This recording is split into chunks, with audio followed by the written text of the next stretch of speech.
Hoe weet jy instinktief dat jy op 'n voetpad kan stap en in 'n meer kan swem? Navorsers van die Universiteit van Amsterdam het unieke breinaktiverings ontdek wat weerspieël hoe ons liggame deur 'n omgewing kan beweeg. Die studie werp nie net nuwe lig op hoe die menslike brein werk nie, maar wys ook waar kunsmatige intelligensie agterbly. Volgens die navorsers kan KI meer volhoubaar en mensvriendelik word as dit hierdie kennis oor die menslike brein sou insluit.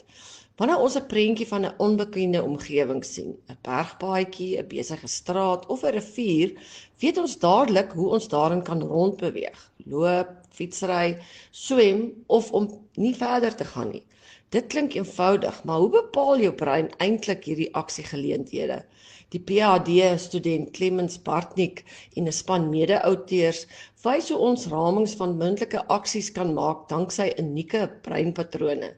Die span, gelei deur berekenings-neurowetenskaplike Iris Groen, het ook hierdie menslike vermoë vergelyk met 'n groot aantal KI-modelle en wat insluit ChatGPT. KI-modelle was minder goed hiermee en het nog baie om te leer van die doeltreffende menslike brein, sê Groen.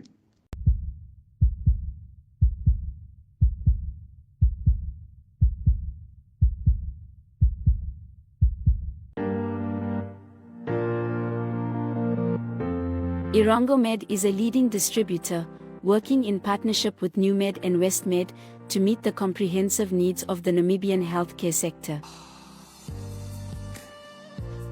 As a partner pursuing sustainable global healthcare, we offer industry-leading medical solutions through our key focus areas, which include pharmaceuticals, orthopedics, ophthalmology, surgical devices and capital equipment, as well as a well-established scientific laboratory division.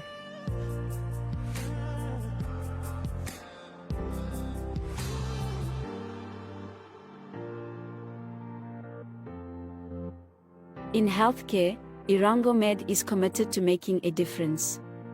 What about you?